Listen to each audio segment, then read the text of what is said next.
नमस्कार साथियों। कल से मेरे खिलाफ एक स्क्रिप्टेड कैंपेन चलाया जा रहा है। सेम भाषा, सेम बातें, सेम आरोप। ये कोई कोइंसिडेंस नहीं है, बल्कि एक कोऑर्डिनेटेड अटैक है। पहले मैंने सोचा कि मुझे इसका जवाब नहीं देना चाहिए। फिर लगा कि कहीं एक झूठ को 100 बार बोला जाए तो कुछ लोग मान ना लें, इसलिए मैंने सोचा कि जवाब दूं। आम आदमी पार्टी ने 3 आरोप लगाते हुए यह कहा कि इन 3 आरोपों की वजह से हम राघव चड्ढा को पार्लियामेंट में बोलने का मौका नहीं देंगे। राघव चड्ढा के पार्लियामेंट में बोलने पर रोक इसलिए लगाई गई क्योंकि उन्होंने ये 3 गलतियां करी। मैं एक एक करके इन तीनों पर आपसे बात करना चाहूंगा। पहला आरोप कि जब ऑपोजिशन पार्लियामेंट से वॉकआउट करता है, सदन से वॉकआउट करता है, तो राघव चड्ढा वहीं बैठे रहते हैं, वो वॉकआउट नहीं करते। यह सरासर झूठ है, सफेद झूठ। मैं चुनौती देता हूं, एक इंस्टेंस, एक दिन ऐसा बताइए जब ऑपोजिशन ने वॉकआउट किया हो और मैंने उनका साथ ना दिया हो, मैं साथ में वॉकआउट नहीं किया हो।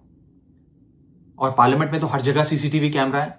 आप सीसीटीवी कैमरा निकाल कर दिखा दीजिए, दूध का दूध और पानी का पानी हो जाएगा। दूसरा आरोप लगाया कि राघव चड्ढा ने चीफ इलेक्शन कमिश्नर के इंपीचमेंट मोशन पर, यानी कि मुख्य चुनाव आयुक्त को हटाने वाली जो याचिका थी, उस पर साइन करने से मना कर दी।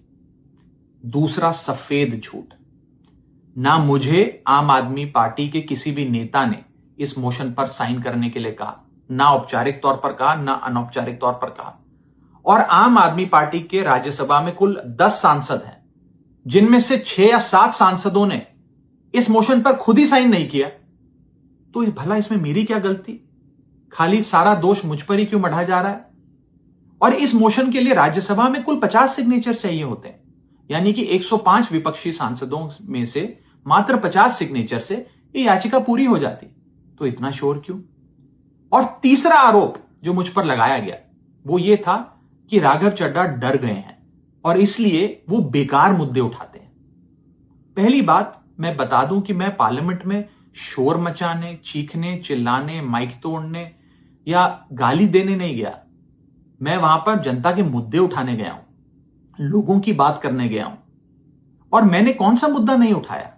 मैंने जीएसटी से लेकर इनकम टैक्स की बात करी, पंजाब के पानी से लेकर दिल्ली की हवा का मुद्दा उठाया, हमारे सरकारी स्कूलों की हालत से लेकर कैसे पब्लिक हेल्थ केयर इंस्टीट्यूशंस को मजबूत किया जाए, इंडियन रेलवेज में जो पैसेंजर्स ट्रैवल करते हैं उनकी समस्याएं रखी, यहां तक कि मेंस्ट्रुअल हेल्थ, एक ऐसा मुद्दा जिसके बारे में लोग बात करने से कतराते हैं, वो बातें तक रखी। बेरोजगारी से लेकर महंगाई तक तमाम मुद्दे उठाए। आप मेरे 4 साल का पार्लियामेंट का ट्रैक रिकॉर्ड उठाकर देख लीजिए।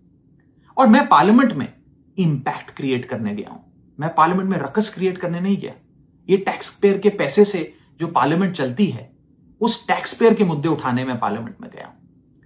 अंत में मैं बस इतना कहना चाहता हूं कि जो लोग आज मुझ पर आरोप लगा रहे हैं, झूठे आरोप लगा रहे हैं, कि हर झूठ को बेनकाब किया जाएगा और हर सवाल का जवाब दिया जाएगा, क्योंकि मैं घायल हूं, इसीलिए घातक हूं। जय हिंद।